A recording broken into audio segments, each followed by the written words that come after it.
Deus. Estou muito feliz com a sua presença aqui nessa noite. Como é bom estarmos na casa do Pai, como é bom nos alegrarmos no Senhor. Louvo a Deus pela instrumentalidade de cada um dos servos dele, que Ele tem convidado, convocado, para que possamos estar aqui reunidos, louvando e adorando esse Deus. Irmãos, isso é a certeza, é a única certeza que nós temos: Jesus está voltando. Prepara-te, ó igreja, para a volta do Senhor. Eu lembro muito, gosto muito do pastor Marcos Feliciano. Ele costuma dizer que ele teve uma grande visão dos céus, e naquela visão, irmãos, uma visão particular, nós não vamos encontrar isso na Bíblia, mas a ideia que ele nos traz é basicamente essa ideia: que nos céus tinha uma sala, e em uma dessas antessalas estava, então, numa antessala tinha um relógio grande marcando o tempo de Deus já determinado. Em outra sala estava então um ancião de dias, alguém já preparado, com a trombeta na mão, e ali aquele relógio tocando. Na outra sala estava o nosso Senhor Jesus num pedestal, e o ancião de dias estava olhando para Jesus, e quando ele olhava para Jesus, ele estava meio que perguntando: está na hora, o tempo já está chegando, porque ele só estava aguardando a ordem de Deus, para que na hora que o relógio desse o momento certo, a hora certa, que nem eu nem você sabemos qual é o dia e nem a hora, mas na hora que soar então a trombeta, aquele relógio tocar a última badalada, o nosso Senhor vai dizer para o ancião de dias e dizer: ei, toca a trombeta, porque eu estou descendo para buscar a minha igreja. Amém? O Senhor está voltando para buscar a sua igreja, o seu povo, o povo escolhido do Senhor. E é por isso que nós estamos aqui, para nos aperfeiçoar nessa caminhada, para nos santificar nessa caminhada, para estarmos nos preparando para a volta do Senhor Jesus. Amém? Quero saudar os nossos visitantes. Tem algum visitante? Gostaria de conhecê-los. Amém? Pode se colocar em pé. Fique em pé para a gente conhecer. Tem mais algum visitante? Amém. Vamos abençoar a nossa irmã. Vamos lá? A bênção do Senhor seja sobre vós. Nós vos abençoamos em nome do Senhor Jesus. Volte sempre. Essa igreja ama você. Quero saudar os nossos irmãos também que estão em casa. Que Deus abençoe a vida de cada um de vocês. Que continuem aí assistindo aos cultos. Mas se possível for, venha para a casa do Pai. Aqui eu tenho certeza que vai ser muito melhor, tá? Em casa é bom, mas aqui vai ser muito melhor, porque você vai estar junto com os irmãos, sentindo a presença dos irmãos, sentindo aí o poder de Deus mais pertinho de você. Amém? Vamos abrir as nossas Bíblias no Evangelho de Lucas, no capítulo 3, um texto que todos nós conhecemos. Leremos do verso 7 até o verso 9. À medida que você encontrar, quero convidá-lo a que se coloque em pé, para que possamos ler junto esse texto.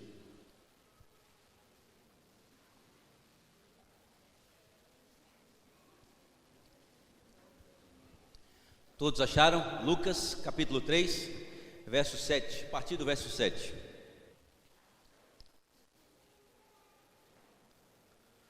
Quem não achou, acompanhe no telão. Diz assim a palavra do Senhor: dizia ele, pois, às multidões que saíam para serem batizadas: raça de víboras, quem vos induziu a fugir da ira vindoura?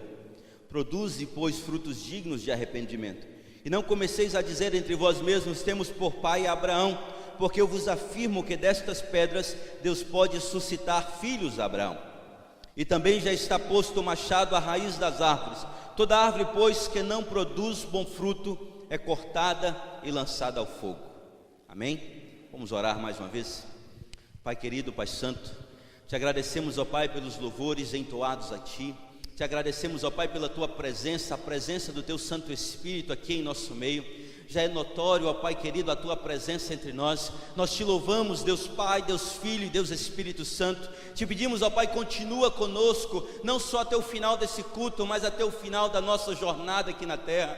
Derrama a tua graça sobre cada um dos teus filhos e filhas. Acampa os teus anjos ao nosso redor. Dê-nos força, dê-nos sabedoria, dê-nos cada vez mais o temor do Senhor sobre as nossas vidas e nos dê discernimento da tua palavra. Fala conosco, ó Deus, poderosamente. Mais uma vez nós te pedimos nessa noite, derrama a tua graça sobre nós. Usa-me, ó Deus, apenas como instrumento, como um canal, como uma ferramenta do Senhor aqui nessa noite. Que seja tão somente o Senhor a ministrar mais uma vez aos nossos corações. No doce e eterno nome de Jesus nós oramos agradecidos. Amém e amém. Podeis assentar, amados. Todos nós sabemos que João Batista foi um grande profeta. Nós sabemos então que no intervalo entre Malaquias e Mateus foi um período de 400 anos de história, 400 anos de silêncio de Deus, 400 anos onde a voz profética de Deus se cala, onde nenhum profeta mais se levanta e afirma estar falando em nome de Deus. Esse homem então, João Batista, foi aquele mesmo que Isaías profetiza ali em seu livro, lá no capítulo 40, no versículo 3, onde ele diz: voz do que clama do deserto, preparai o caminho do Senhor, endireitai as veredas. Isaías então profetiza acerca de João Batista, acerca desse homem que viria para pregar o evangelho, para preparar o coração do povo, para que pudesse receber então o seu Salvador, o nosso Senhor Jesus Cristo, o nosso Yeshua HaMashiach, o nosso Deus Todo-Poderoso, aquele que reina para todo sempre, aquele que é mais do que vencedor, aquele que é o alfa e o ômega, aquele que é o princípio e o fim, aquele que é a rosa de Sharon, aquele que é a estrela da manhã. Nós sabemos então que João Batista é então aquele que é mencionado na escritura acerca daquele que viria para pregar o evangelho. E a mensagem principal, a mensagem central de João Batista é: arrependei-vos, arrependei-vos, porque é chegado o reino dos céus, arrependei-vos, porque é chegado o reino dos céus. Sabe, queridos, nós estamos percebendo que a igreja de Deus hoje, cada vez mais, a igreja de Deus tem se distanciado de Jesus. A igreja de Deus tem se distanciado de Jesus, e você pode achar que eu estou falando alguma loucura aqui, mas observe o que tem acontecido na história. Observe o que tem acontecido com as estatísticas que têm entrado na igreja. Observe então que quando você fala do nível de assassinatos, as estatísticas entram na igreja. Quando se fala do índice de divórcio e separação, as estatísticas têm entrado na igreja. Quando você fala em genocídio, as estatísticas têm entrado na igreja. Quando você fala do número de adultérios, as estatísticas têm entrado na igreja. Quando você fala de pedofilia, a estatística tem entrado na igreja. E aí eu percebo o quanto essa igreja de Deus precisa então entender o que é arrepender-vos, o que é produzir frutos dignos de arrependimento, porque nós podemos perceber que não só o povo do mundo, mas o povo que está na igreja parece que se esqueceu do evangelho, parece que se esqueceu da palavra, parece que se esqueceu da essência do Deus Todo-Poderoso que reside em nossos corações. E aí vem João Batista pregando no deserto. Alguns afirmam que é como um caniço agitado pelo vento, um homem que se vestia de pelos de camelo, um homem que se alimentava de gafanhoto e mel silvestre. E agora esse homem levanta com uma voz profética em meio ao mundo deturpado, em meio ao mundo que vivia no caos, em meio ao mundo onde as pessoas estavam pecando 24 horas por dia, todos os dias da semana. E é exatamente nesse contexto que hoje está também a igreja de Deus, que está também o povo de Deus. E você pode tentar me dizer que não é verdade, mas olhe à sua volta, olhe o que está acontecendo no mundo, olhe como o amor de muitos está se esfriando, olhe como as pessoas estão se esquecendo de Deus, olhe como as pessoas não leem mais a Bíblia, olhe como as pessoas não oram mais, olhe como as pessoas não buscam mais, olhe como as pessoas não querem mais se encher de Deus. Olha o que está acontecendo no mundo. E aí nós achamos que está tudo normal. As pessoas dizem: não, eu vou sair só hoje eu vou tomar uma cervejinha, só hoje eu tomo uma caipirinha, só hoje eu vou dar uma tragadinha, só hoje eu vou me embriagar, só hoje eu vou adulterar, só hoje eu vou experimentar fazer tudo aquilo que não presta. E a mensagem que é: arrependei-vos, arrependei-vos. É preciso se arrepender. O povo hoje parece que não ouve mais a voz de Deus. O apóstolo Paulo fala que muitos, então, quando ouviram a palavra, e sentiriam então coceira nos seus ouvidos. A mensagem de João é clara. A Bíblia fala então que os fariseus e os saduceus, os fariseus então eram o povo pobre, era o povo iletrado, era o povo inculto. Mas os saduceus não, era o povo culto, era o povo rico, era o povo que estava na igreja, era o povo que adorava a Deus, é o povo então que através do seu legalismo dizia: não, eu sirvo a Deus. E talvez você esteja assim, como uma das igrejas de Apocalipse. Você se considera rico, mas o profeta diz: é pobre, miserável e nu. Às vezes você se considera fraco, mas eu quero dizer para você: se você está fraco, está no caminho, porque é o Senhor que nos fortalece. E a multidão então, sem entender, João falava numa linguagem que todos entendiam: raça de víboras. Naquela época se tinha muitas víboras. Nós sabemos então que a serpente foi levantada lá no Éden. O diabo então, de certa forma, nós sabemos que ali em Gênesis 3,15 há uma promessa do Senhor que há de se cumprir. Ele diz então que a serpente, que o homem, um filho do homem, aquele que viria de mulher, se referindo a Jesus, nasceria e esmagaria a cabeça da serpente. A serpente desde o Éden até hoje. Quem é essa serpente? Quem são a raça de víboras? Nós observamos que são todos aqueles que fazem a vontade do diabo. São todos aqueles que se levantam. São todos aqueles, como diz o apóstolo Paulo em Romanos, a partir do capítulo 6, no versículo 4. Muitas vezes nós perguntamos: ei, mas arrepender do quê? Quantas pessoas que se dizem cristãos, mas continuam fazendo tudo aquilo que faziam e acham que tudo é normal. E dizem assim: ah, pastor, a igreja mudou, o tempo mudou, a vida agora é outra. Quantas pessoas dizem isso? Mas nada mudou. Jesus é o mesmo, ontem, hoje, eternamente. Ele é o eterno Deus, o Deus onisciente, onipresente, onipotente, o Deus imutável, o Deus que nunca pecou, o Deus que nunca errou, o Deus que não tarda a voltar para buscar a sua igreja e cumprir as suas promessas. Mas aqui nós observamos, ele está alertando: ei, raça de víboras, porque nós sabemos que as víboras, o seu veneno está na boca. E quantas pessoas que têm destilado veneno sobre a vida de outros. E quando se fala em arrependimento, irmãos, arrepender é mudança de vida, é transformação, vem da palavra metanoia, é mudar. O apóstolo Paulo chega a dizer: ei, você que mente, não mente mais. Você que fala mentira, você não pode mais mentir. Você que abre a sua boca para difamar o outro, não abra mais a sua boca para difamar. Você que peca, não peque mais. Você que adultera, não adultera mais. A palavra de Deus é clara. E como vai haver arrependimento se eu não mudo minhas atitudes? Como Deus pode se fazer presente na minha vida se eu sou um hipócrita? Como? Se no domingo eu estou na igreja, mas nos outros dias da semana eu faço o que eu quero. Quando o Roberto fala aqui de adoração, e adoração, irmãos, é claro, a essência de todo adorador não é adorar só no templo. Você tem que ir para sua casa adorando, você tem que ir para sua casa glorificando. Você adora o Senhor na segunda, na terça, na quarta. Antigamente, as pessoas vinham para a igreja e saíam remoendo a mensagem de domingo. Ficavam com um temor em seus corações na segunda, na terça, talvez na quarta começa a se esquecer. Mas hoje saímos da igreja e já vamos tratando de assuntos de futilidade. Saímos da igreja e esquecemos do que ouvimos. Saímos da igreja e já não faz mais diferença nas nossas vidas. Por que tem acontecido isso? Por que as pessoas têm errado tanto? E a palavra do Senhor em Apocalipse capítulo 12, quando ele fala de serpentes, quando ele fala de víboras, olha só o verso 9 como é claro.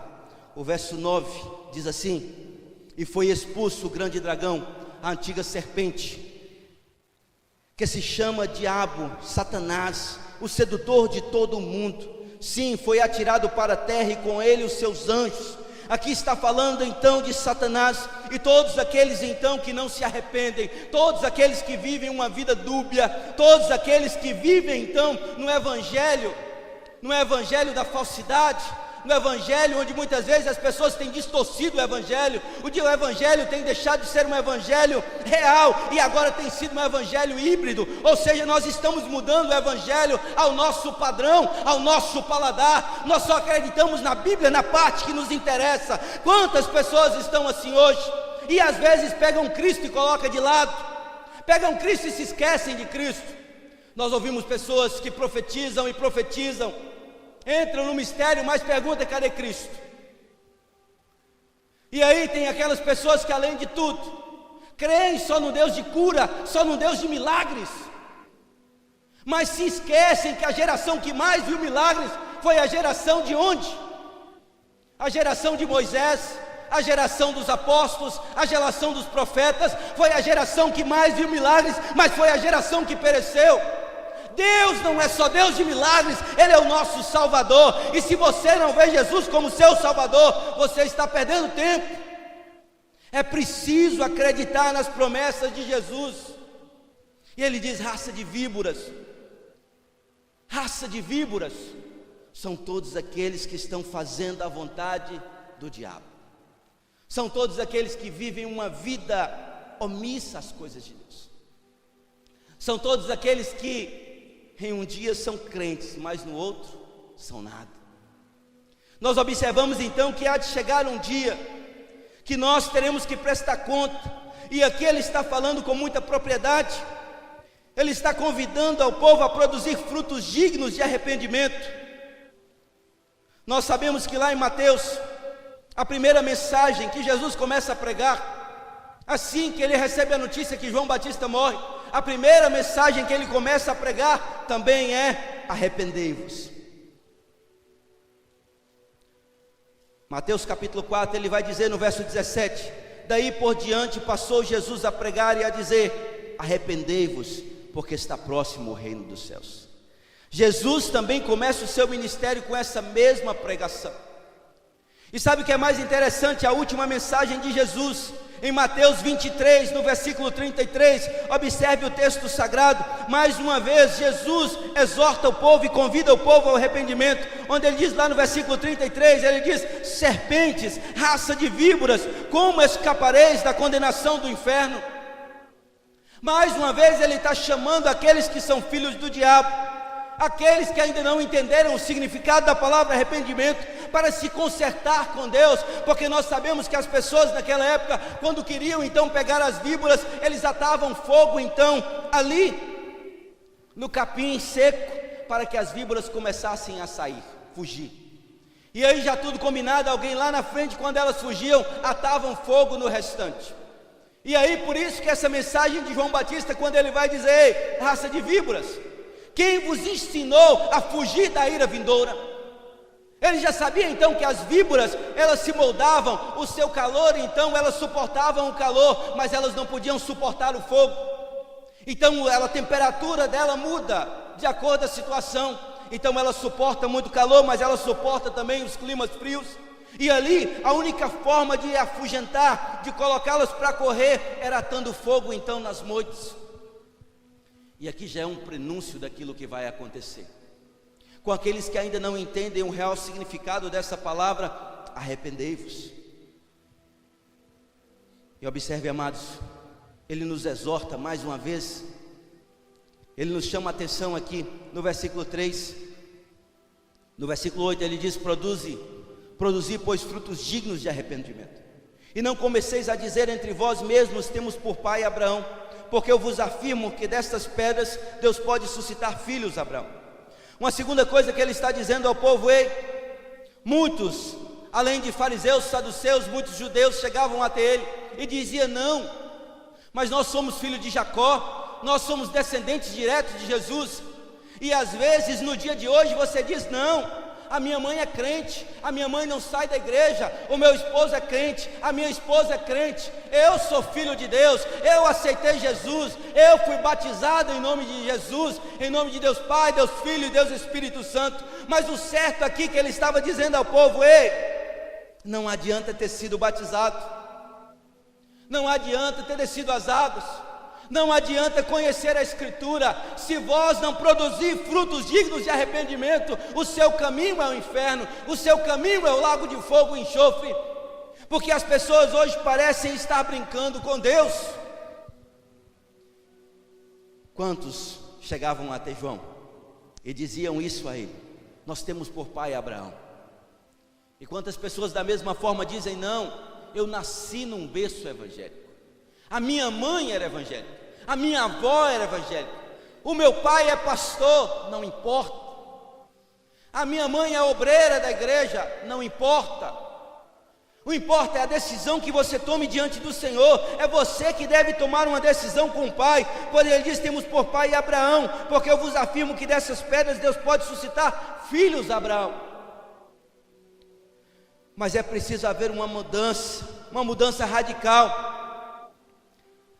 Mateus, no capítulo 7, ele fala das portas: entrai pela porta estreita, porque larga é a porta, espaçoso o caminho que conduz à perdição. E hoje nós percebemos então que o mundo está cheio de portas assim, cheio de porta larga.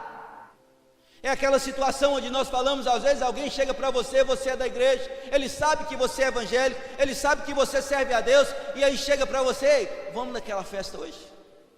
Vamos na balada hoje? Aí você diz: não, eu vou, e aí você vai. Até aí, você foi na festa, mas o grande problema é que as pessoas vão à festa, e aí chega lá: ei, tomou uma cervejinha e parece que já está tudo normal. Observe, uma cervejinha, uma caipirinha, uma tragadinha, uma fumadinha, e aí começa. E aí o que acontece? A porta que você está entrando é a porta larga. Mas aí outro dia, se você entende o que é arrependimento, alguém chega para você e lhe oferece a mesma coisa, você diz: não, não quero mais. E vai olhar para você e vai perguntar: mas por que você não quer? Aí você tem que dizer: eu me arrependi.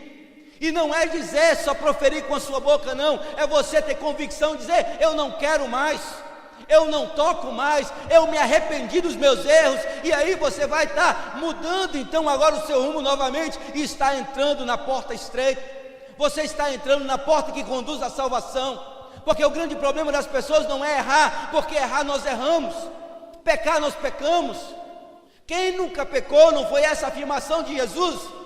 Quem nunca pecou, que atire a primeira pedra.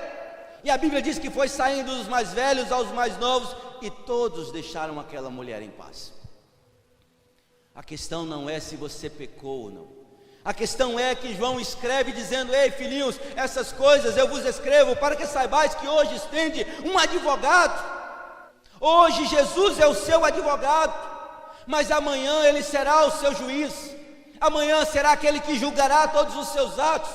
Ele julgará tudo o que você tem feito, porque ele conhece a sua vida, ele sabe do que você faz. E para isso é preciso arrepender. Arrepender enquanto é tempo. O amanhã não nos pertence, o amanhã é um outro dia, o amanhã nós não sabemos se estaremos aqui. No versículo 9 ele vai dizer: e também já está posto o machado à raiz das árvores. Toda árvore, pois, que não produz bom fruto é cortada e lançada no fogo. Todos nós sabemos que se a árvore for cortada sem atingir as raízes, ela nasce de novo, ela cresce de novo, ela vai se desenvolver de novo.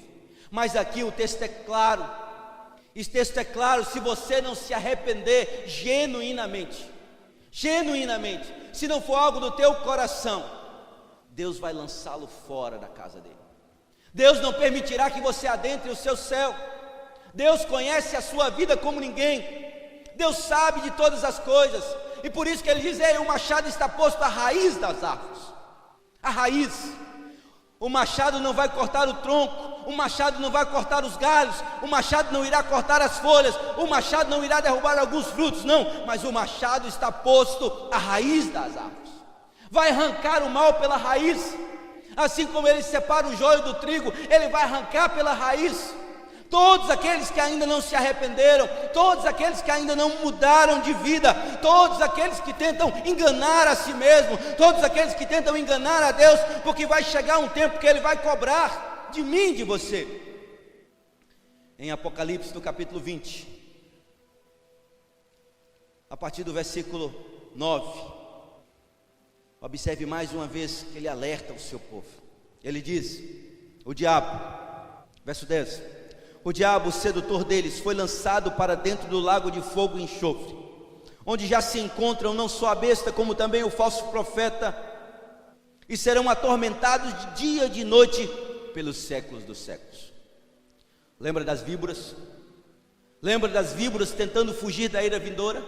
As víboras tentando fugir do fogo. Mas a Bíblia fala aqui, e nós podemos perceber na palavra do Senhor, que eles serão atormentados de dia e de noite. O fogo será constante. O fogo então vai tomar a vida desses que ainda não decidiram, que ainda não se arrependeram, que ainda não buscaram uma experiência transformadora com Cristo. É preciso então se arrepender. Ele vai dizer no verso 11: ei, eu vi um grande trono branco, e aquele que nele se assenta, de cuja presença fugiram a terra e o céu, e não se achou lugar para eles. Vi também os mortos, os grandes e pequenos, postos em pé diante do trono. Então se abriram livros. Não existe diferença se você é rico, se você é pobre. Não existe diferença se você é negro ou é branco. Não existe diferença se você é judeu ou se você é gentil. A oportunidade é dada a todos, é lançada a todos. E aqui ele vai abrir os livros e vai colocar diante de você. Ele então abre os livros, grandes e pequenos, todos os mortos são colocados diante dele. A Bíblia faz questão de mensurar. No verso 13, que deu o mar os mortos que nele estavam, a morte e o além entregaram os mortos que neles havia, e foram julgados um por um, segundo as suas obras. Todos foram lançados.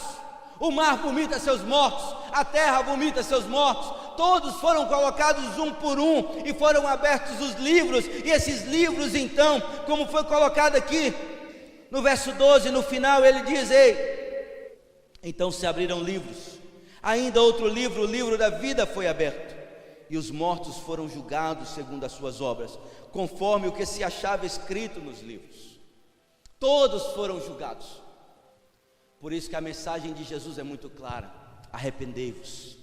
Arrependei-vos, porque é chegado o reino dos céus. Jesus, em Mateus 4,17, como lemos, ele vai dizer a mesma coisa: arrependei-vos, porque é chegado o reino dos céus. Arrependei-vos. Lá em Mateus 23, no verso 33, ele vai dizer a mesma coisa: ei, serpentes, raça de víboras, é impossível fugir da ira vindoura, do castigo que está preparado para o diabo e seus anjos. É impossível. E todos então, ao ouvirem então João Batista, ao ouvirem então o profeta, as multidões o interrogavam, dizendo: que havemos pois de fazer? Essa é uma pergunta que nós devemos fazer a nós mesmos. O que nós devemos fazer? O que nós podemos fazer? Como nós poderemos mudar essa realidade? Como nós podemos mudar isso? Porque muitas vezes nós vivemos nesse contexto. A igreja de Deus tem vivido nesse contexto. É triste, irmãos, mas isso é uma realidade. Você olha aí fora e olha que o índice de separação é 50%. Vem para a igreja, o índice é igual. Nós ouvimos falar de pedofilia e sabemos das estatísticas. E o pior, isso acontece dentro da igreja de Deus, dentro do meio do povo de Deus. Pessoas que matam, pessoas que difamam os outros, falam mal dos outros, e aí dizem: não, eu sou crente, mas fala mal do irmão, mas tem a língua comprida, mas na primeira oportunidade atira pedras, não estende o braço, mas atira pedras. E o apóstolo Paulo diz: ei, se você é crente, se você tem frutos dignos de arrependimento, ei, não peques mais, não erre mais, não adultere mais, não pratique mais o pecado que você praticava. Isso sim é arrependimento. É mudança, é pegar a velha natureza e dizer: não faço mais, agora sou nova criatura em Cristo, as coisas velhas se passaram e eis que tudo se fez novo. Jesus quer transformação, santificação. Santificação, a igreja de Deus precisa se santificar. Nós precisamos ser santos como Deus é santo. Nós precisamos mudar as nossas mentes e também os nossos corações. O apóstolo Paulo já diz isso em Romanos 12:2. 12, versículo 1 e 2, rogo-vos, pois, irmãos, pelas misericórdias de Deus, que apresentei os vossos corpos como sacrifício vivo, santo e agradável a Deus, que é o vosso culto racional. E não vos conformeis com este século, mas transformai-vos pela renovação do vosso entendimento, para que experimenteis qual seja a boa, perfeita e agradável vontade do Senhor nas nossas vidas. É preciso mudança de mente, é preciso mudança de comportamento. Você é santo, seu corpo é templo do Espírito Santo de Deus, você é casa de Deus, porque Deus habita em você. Ele um dia virá para tabernacular, para morar com você, e nós precisamos então olhar para nós, e às vezes nós trocamos a Jesus por qualquer coisa, trocamos a Jesus por tudo. E o apóstolo João Batista, ele faz questão de frisar com muita propriedade. Mais uma vez eu vou ler para os irmãos. Dizia ele, pois, às multidões que saíam para serem batizadas: raça de víboras, quem vos induziu a fugir da ira vindoura? Produze, pois, frutos dignos de arrependimento, e não comeceis a dizer entre vós mesmos: temos por pai Abraão, porque eu vos afirmo que destas pedras Deus pode suscitar filhos a Abraão. E também já está posto o machado à raiz das árvores. Toda árvore, pois, que não produz bom fruto, é cortada e lançada ao fogo. Então as multidões o interrogavam, dizendo: que havemos, pois, de fazer?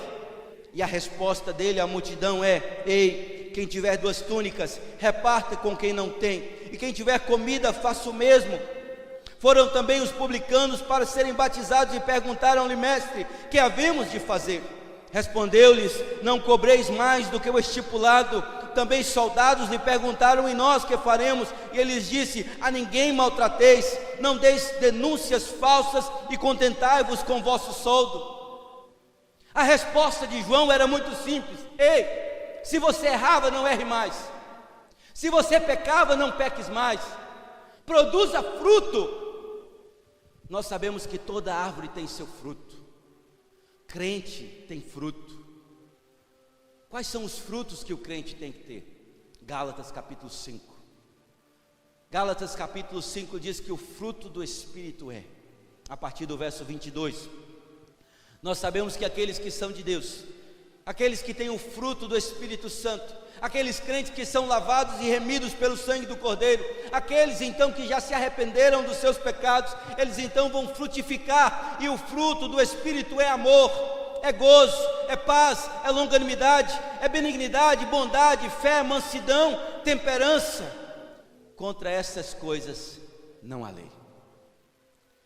Eu não sei se você tem entendido, eu não sei se você tem frutificado, eu não sei se você tem produzido frutos dignos de arrependimento.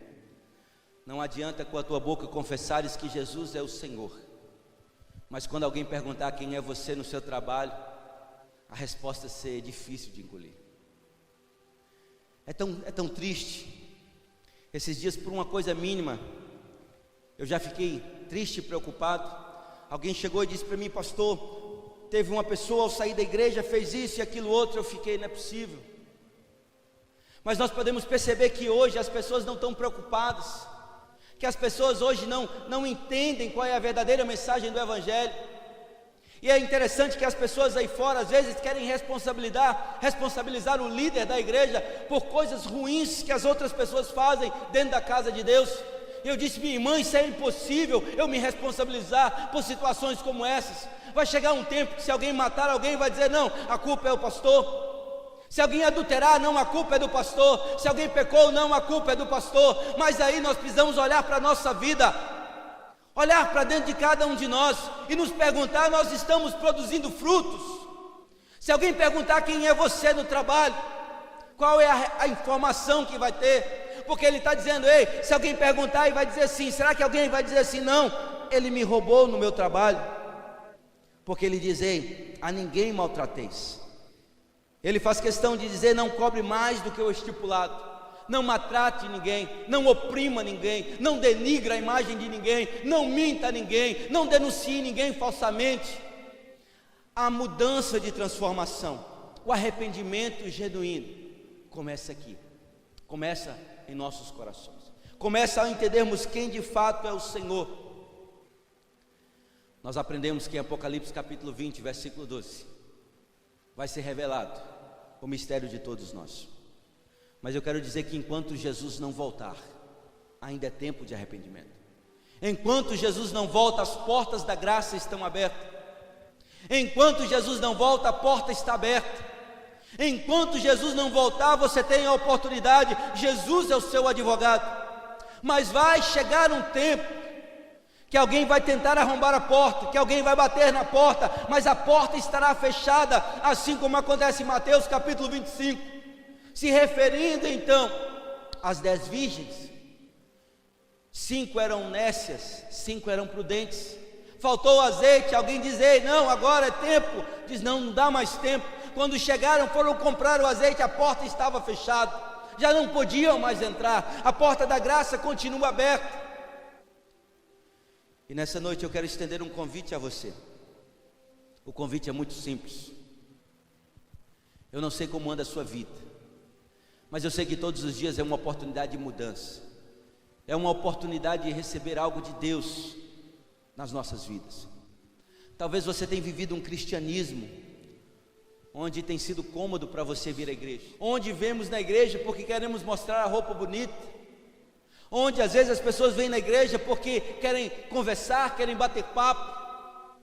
Mas nós precisamos lembrar que a igreja é a casa de Deus, que a igreja é lugar de adoração, que a igreja é lugar de rendição, que a igreja é lugar de verdadeiramente sentirmos o temor de Deus nas nossas vidas e tomarmos decisões sérias de mudança e transformação, e em particular de nos arrependermos dos nossos erros, dos nossos pecados. Igreja é lugar de transformação. E o convite que eu faço a você é simples. Talvez você já foi batizado, talvez você tenha um tempo que está afastado da igreja. Talvez você diz: não, ser crente é coisa boa, quase todo mundo hoje é crente, eu vou ser crente.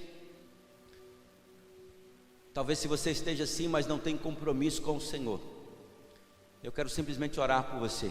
Eu gostaria de saber se tem alguém que gostaria que orasse por ele. Tem alguém? Eu quero que você não se envergonhe, mas se você quiser, então somente levante a sua mão.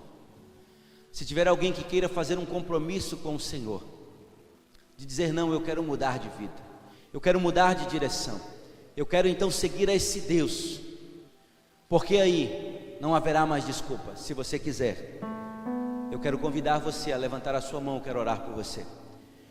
Enquanto você ouve o ministério de louvor, amém. Enquanto você ouve o ministério de louvor, eu quero que você reflita acerca dessa mensagem que foi pregada. E é uma oportunidade que nós temos. Vamos louvar ao Senhor.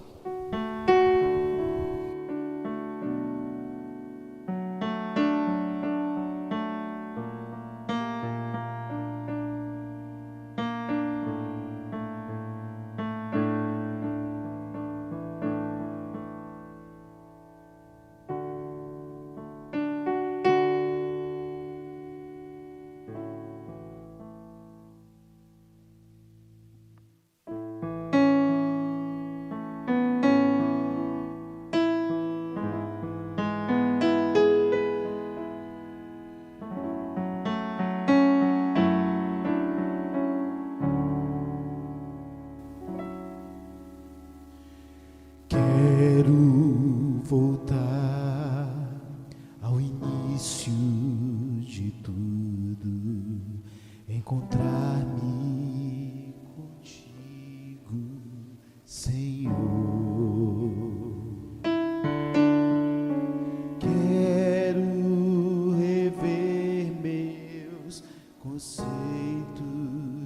e valores. Eu quero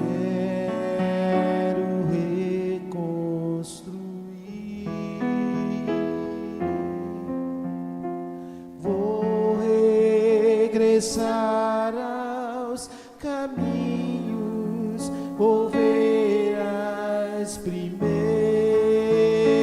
obras, Senhor. Eu me arrependo, Senhor, me arrependo, Senhor, me arrependo, Senhor.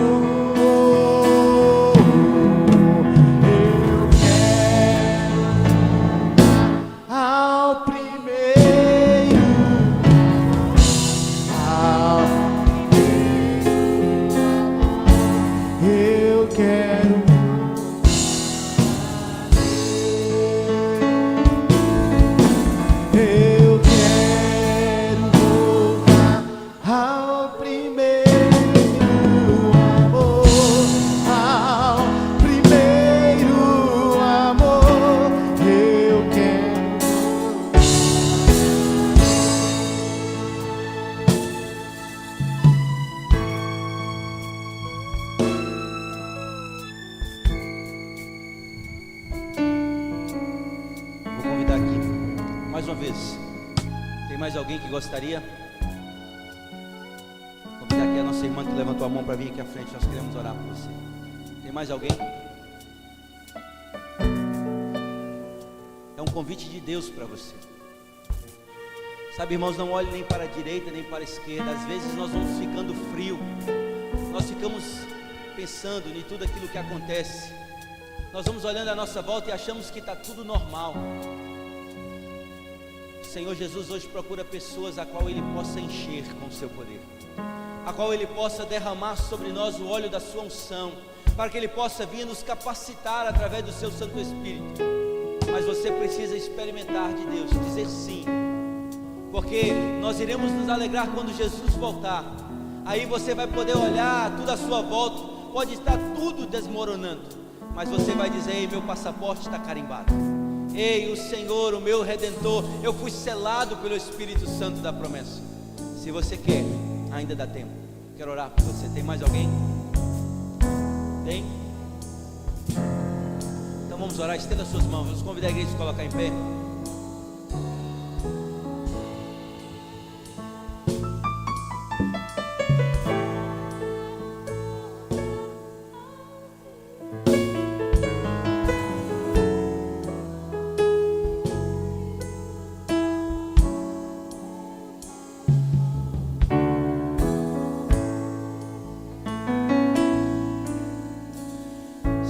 Pai querido, Pai, eu te louvo, ó Pai, pela vida da tua filha, da tua serva.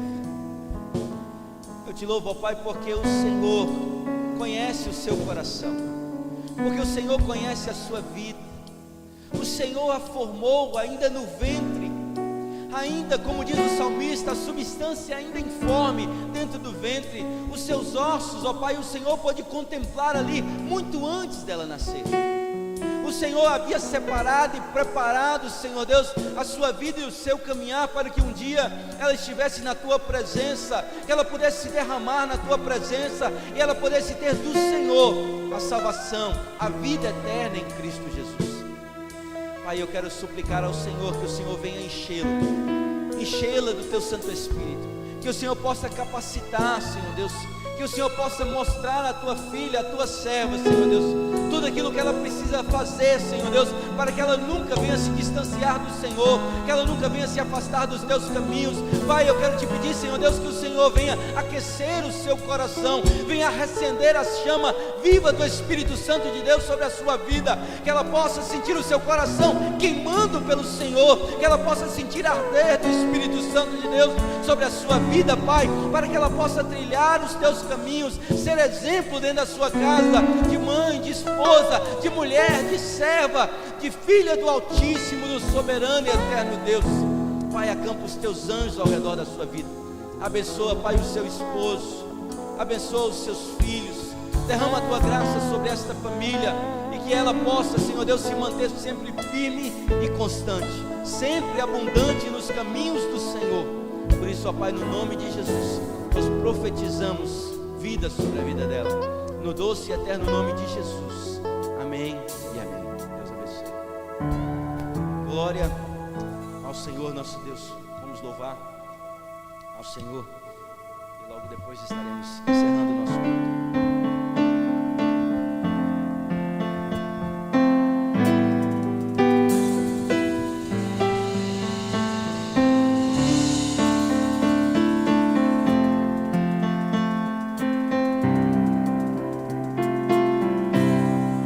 Deus de Abraão, Deus na criação, és bendito, perfeito, soberano, tu és Rei Jesus, Filho de Davi, és bem-vindo aqui.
Senhor.